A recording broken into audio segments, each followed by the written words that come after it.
7805। इस रेगुलेटर का minimum input voltage 7 volt होता है और मैक्सिमम 25 वोल्ट तक हम दे सकते हैं। और हमें आउटपुट वोल्टेज जो मिलता है वो 5 वोल्ट मिलता है। और इस रेगुलेटर का जो आउटपुट करंट जो होता है वो 1.5 एम्पियर तक होता है। नेक्स्ट होता है 7808 होता है। इस रेगुलेटर का मिनिमम इनपुट वोल्टेज हम 10 वोल्ट दे सकते हैं और मैक्सिमम 25 वोल्ट तक हम अप्लाई कर सकते हैं। हमें आउटपुट वोल्टेज जो मिलता है वो 8 वोल्ट मिलता है और इस रेगुलेटर का जो आउटपुट करंट जो होता है वो 1.5 एम्पियर तक का होता है।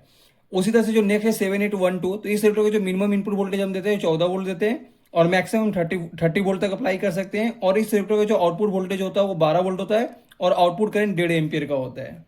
नेक्स्ट होता है वो तो है 7815। तो इस रेगुलेटर का जो मिनिमम इनपुट वोल्टेज होता है वो 17 वोल्ट होता है और मैक्सिमम 35 वोल्ट तक हम दे सकते हैं। और इस रेगुलेटर का जो आउटपुट वोल्टेज होता है वो 15 वोल्ट होता है और जो आउटपुट करंट जो होता है वो 1.5 एम्पियर का होता है। नेक्स्ट है 7824। तो इस रेगुलेटर का जो मिनिमम इनपुट वोल्टेज होता है वो 26 वोल्ट तक हम दे सकते हैं और मैक्सिमम हम 35 वोल्ट तक हम अप्लाई कर सकते हैं। और इस रेगुलेटर का जो आउटपुट वोल्टेज हमको मिलता है वो 24 वोल्ट मिलता है और इस रेगुलेटर का जो आउटपुट करंट जो होता है वो 1.5 एम्पियर का होता है। नेक्स्ट होता है सर्किट डायग्राम। तो जो 780X जो आईसी जो होता है उसकी जो पहली नंबर पिन जो होता है वो इनपुट पिन होता है, सेकंड नंबर पिन जो होता है ग्राउंड पिन होता है और थर्ड नंबर पिन जो होता है वो आउटपुट पिन होता है। तो इनपुट साइड हम एक इलेक्ट्रोलाइट कैपेसिटर लगाते हैं 10 यूएफ 25 वोल्ट का और आउटपुट साइड भी हम एक इलेक्ट्रोलाइट कैपेसिटर लगाते हैं 10 यूएफ 25 वोल्ट का।